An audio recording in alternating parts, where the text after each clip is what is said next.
Okay, तो अब हम इसी का ही एक नेक्स्ट एक्टिविटी करेंगे क्लास 10th की चैप्टर नंबर 13 की, magnetic effect of electric current की। ठीक है, इसमें हम राइट हैंड थंब रूल पढ़ेंगे। ये इंपॉर्टेंट है, ये आता है तो इसे अच्छे से समझ के जाना है, इस एक्टिविटी के साथ आता है।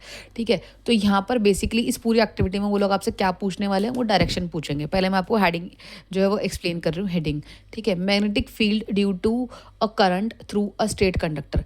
मैग्नेटिक फील्ड जो होगी वो स्ट्रेट कंडक्टर के अंदर कैसे जा रही है, या कैसे फ्लो होगी, या हमें कैसे डायरेक्शन पता करनी है, या हम कैसे देख सकते हैं, वो सब चीज़ें हम यहाँ पर देखेंगे। ठीक है, तो इसके लिए हमें एक एक्टिविटी परफॉर्म करनी है। A pattern of concentric circle. Concentric circle कैसे होते हैं? सर्कल के अंदर सर्कल्स, सर्कल के अंदर सर्कल्स, वहाँ पर हमें उन सर्कल्स को हम क्या कहते हैं? कंसेंट्रिक सर्कल्स कहते हैं। इंडिकेटिंग द फील्ड लाइन, ये हमें क्या दिखाते हैं? फील्ड लाइन दिखाते हैं। किसकी? मैग्नेटिक फील्ड की। ठीक है, around a straight conducting wire, जो कि बेसिकली किसके बीच में जा रहे हो? इसके बीच में से क्या जा रही होगी? एक स्ट्रेट कंडक्टिंग वायर जा रही होगी। The arrows in this circle show the direction of the field line. जो एरोज इसमें बने होंगे ऐसे करके ऐसे करके ऐसे करके, मतलब बेसिकली ये लाइन ऐसे जा रही है, और यहाँ पर जो एरोज बन रहे हैं ये आपको क्या दिखा रहे हैं? इसकी डायरेक्शन दिखा रहे हैं। The arrows in the circle show the direction of the field line, कैसे उसके अंदर से डायरेक्शन फील्ड लाइन हो रही है। अब यहाँ पर हम बी पार्ट देखेंगे, a close up the pattern obtain. जो हमने पैटर्न यहाँ पर निकाला है हम यहाँ वो देखने वाले हैं। ठीक है, ये रहा आपका पैटर्न। ठीक है, इसके लिए हम सबसे पहली वाली एक्टिविटी को रेफर करेंगे। वहाँ आपने देखा होगा हमने जो है वो लोहे के चूरन वाली एक्टिविटी करी थी, पेपर पे बनाया था कि हमने मैग्नेट के ऊपर जो लोहे का चूरा था या फिर आयरन जो था उसको हमने क्या करा था? ऐसे ही फैला दिया था, और उसके ऊपर क्या बन गई थी? मैग्नेटिक लाइंस बन गई थी। ठीक है, तो हम यहाँ पर वही चीज़ देखेंगे। देखो यहाँ पर ये क्या बना हुआ है? ये एक टेबल या एक कार्डबोर्ड ले रखा है। ठीक है, इसके ऊपर हमने क्या रख रखा है? कंपास रख रखा है। यहाँ से आपका करंट फ्लो हो रहा है। ये जो मैंने पेंसिल से कर रखा है ना, ये सब क्या है? आपका करंट फ्लो हो रहा है। ठीक है, अब मैं इस पूरी एक्टिविटी को यहाँ से एक्सप्लेन कर रही हूँ। मैंने ना यहाँ पर हिंदी वाली बुक से ऑलरेडी एक्सप्लेन कर दी है। ठीक है, सेम जो आपको दिख रहा है वो इंग्लिश की बुक में भी सेम पैटर्न ही है। किस तरीके का कैसा सर्कल बनेगा, कैसे फ्लो होगा, और इसके अंदर कितने सर्कल्स बनेंगे। इस एक्टिविटी में कितने सर्कल्स बनने वाले हैं? इस एक्टिविटी में बेसिकली 3 सर्कल बनेंगे। कितने सर्कल बनेंगे? 3 सर्कल बनेंगे। तो यहाँ कितने सर्कल बन रहे हैं अभी तक? कंसेंट्रिक सर्कल 3 सर्कल बन रहे हैं। ठीक है, तो हमसे पूछा क्या जाएगा यहाँ पर? हमसे यही पूछा जाएगा, टेबल पर एक क्या बन रहा है? एक सर्कुलर पैटर्न बन रहा है। ठीक है, इस वाली टेबल पर या फिर जो भी कार्डबोर्ड लिया है इसके ऊपर क्या बन रहा है? एक सर्कुलर पैटर्न बन रहा है। बन भी रहा है या नहीं बन रहा है, पहले तो ये क्वेश्चन है। तो हाँ, बन रहा है। और कितना बन रहा है? 3 सर्कल बन रहे हैं। क्या बन रहे हैं? 3 सर्कल बन रहे हैं। और करंट की डायरेक्शन हमें यहाँ पर कैसे देखने को मिलती है? करंट की डायरेक्शन हमें कैसे देखने को मिलेगी बेटा? यहाँ से ऊपर जाएगा, फिर यहाँ से नीचे आ रहा है, मतलब ऐसे इस तरफ जा रहा है, और यहाँ से क्या आएगा? नॉर्थ से साउथ की तरफ आएगा। समझ में आया इतना? तो यहाँ पर डायरेक्शन पूछा जाएगा, तो इस वाली एक्टिविटी में पहले तो ये डायरेक्शन बन रही है। अब पॉइंट 2 ये है कि अब हमें डायरेक्शन का पता करना है। तो हम यहाँ पर क्या लेते हैं? एक अब यहाँ से चालू होता है आपका राइट हैंड थंब रूल, वो मैं पीछे भी एक्सप्लेन करूँगी।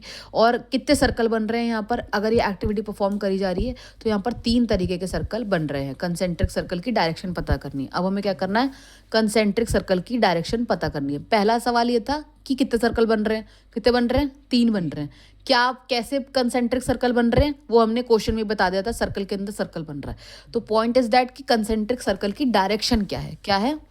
डायरेक्शन क्या है? अब हमें इसकी डायरेक्शन पता करनी है, तो डायरेक्शन पता करेंगे। ठीक है, डायरेक्शन पता करने के लिए अब हमें क्या चाहिए? राइट हैंड थंब रूल चाहिए। अब सवाल यही है, क्वेश्चन कंसेंट्रिक सर्कल की डायरेक्शन कैसे पता करें? तो कैसे पता करते हैं हम जी? राइट हैंड थंब रूल से।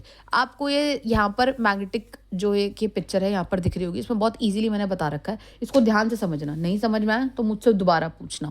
ठीक है, देखो ये क्या है? आपका मैग्नेटिक फील्ड लाइन है। जैसे ही आप हाथ ऐसे रखोगे तो जिस मूवमेंट में जिस जिस जगह मेरा थंब है, ठीक है, ये आपका क्या हो गया? आपका बताओ, मैग्नेटिक फील्ड होगा। क्या हो गया? Magnetic field. हम सपोज करते हैं ये जो पेन है, ठीक है, ये पेन मेरा क्या आ गया? वायर है।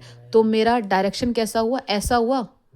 ठीक है, जो मैं यहाँ पर आपको इस पिक्चर में दिखाने की कोशिश कर रही हूँ, थंब किसकी तरफ होगा? हमेशा करंट की डायरेक्शन में। मान लो करंट ऐसे जा रहा है तो थंब कैसे है मेरा? इस तरफ है। अगर थंब मेरा, अगर ये डायरेक्शन वायर का ऐसे जा रहा है, मतलब करंट कैसे जा रहा है? ऐसे जा रहा है, सीधा जा रहा है ना? नॉर्थ से साउथ की तरफ जा रहा है, तो मेरा थंब कैसे हो जाएगा? ऐसे हो जाएगा, है ना? ऐसे ही दिखेगा। समझ आया? ठीक है, अगर मैं इसको ऐसे ऊपर की तरफ स्ट्रेट करूँ, पकड़ो इसे, ऊपर से पकड़ो, हाँ टिप से पकड़ो बेटा।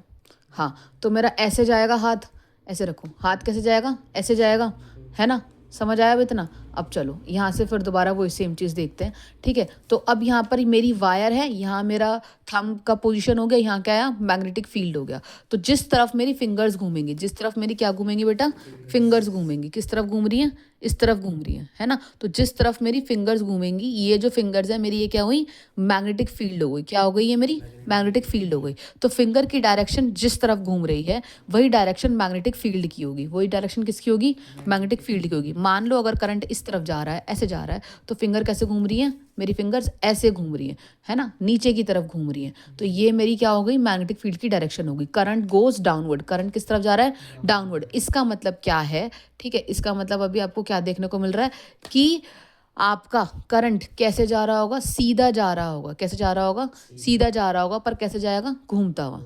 और किस डायरेक्शन में घूमेगा, फिंगर की डायरेक्शन में।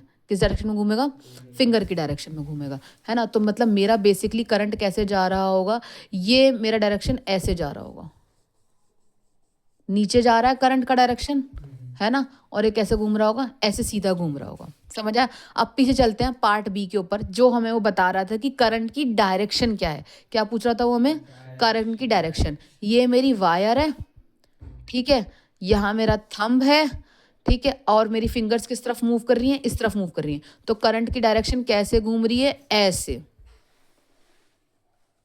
फिंगर इस तरफ जा रही है ना, तो ये करंट की डायरेक्शन कैसे घूम रही है, ऐसे। और ये कैसे जा रहा है करंट, नीचे, तो ये नीचे ऐसे घूमता हुआ जाएगा। तो ये क्या हो गई मेरी मैग्नेटिक डायरेक्शन, और करंट कहाँ जा रहा है, नीचे की तरफ। अकॉर्डिंग टू द रूल, अगर मैं रूल के हिसाब से देखे तो थंब नीचे जाएगा, मतलब करंट नीचे होगा, और मैग्नेटिक फिंगर्स के साथ घूमेगा, मतलब मैग्नेटिक फील्ड्स की जो फिंगर्स बनी है मेरी, उनके साथ घूम रहा है। समझ में आया, कोई दिक्कत, पक्का, ठीक है। अब पैराग्राफ में एक क्वेश्चन पूछा जा रहा है, हम उसका डायरेक्टली यहाँ पर जवाब देते हैं, या फिर वो हमसे पूछ कर रहा है, हम वो देखते हैं। What happen to the direction, direction के साथ क्या होगा, निडल की डायरेक्शन के साथ क्या होगा, if the compass moved away, अगर कंपास को क्या करा जाए, मूव्ड, हटा दिया जाए, फ्रॉम द कॉपर वायर। मतलब कॉपर वायर, मतलब जो अभी तक हमने ऐसे पेपर देख रखा था, वहाँ से कंपास को हटा दिया जाए, the current through the wire remaining same, क्या करंट जो है वो अभी भी सेम रहेगा, हमें कैसे पता चलेगा। तो वही बता रहे हैं बेसिकली, आपसे क्या पूछना चाह रहे हैं, मतलब यहाँ पर है कि डिफ्लेक्शन का क्या होगा, कंपास को अगर दूर रखें तो। आंसर है मैग्नेटिक फील्ड होगा, मैग्नेटिक फील्ड तो तब भी होगा कंपास हो या ना हो, ठीक है। जितना पास होगा इसका मतलब उतना करंट ज़्यादा है, जितना मैग्नेटिक फील्ड दूर होगा इसका मतलब करंट क्या है, उतना दूर है। दूर का मतलब क्या है, डिफ्लेक्टेड है, क्या है, डिफ्लेक्टेड है, डिफ्लेक्शन होगा। अब एग्जाम में कैसे पूछा जा सकता है आपसे, सिंपल है कि करंट का डायरेक्शन चेंज होगा, कब होगा, या फिर इसका डायरेक्शन को उल्टा कर देगा। तो वही आपको क्या रेफरेंस देना, अगर क्वेश्चन आए ऐसे भी, तो आपको डायग्राम ए का रेफरेंस देना, और किसका रेफरेंस देना, डायग्राम बी का रेफरेंस देना। बट आपको एक्टिविटी को प्रॉपरली एक्सप्लेन करना पड़ेगा वहाँ पर। समझ में आया। राइट हैंड थंब रूल बहुत इंपॉर्टेंट है, करके जाना। नहीं समझ में आया तो मुझे दोबारा पूछना, और रिवीजन के तौर पर ये दोबारा वीडियो देखना। एक या दो बार रिपीट करोगे तो आपको पक्का समझ में आ जाएगा, ठीक है।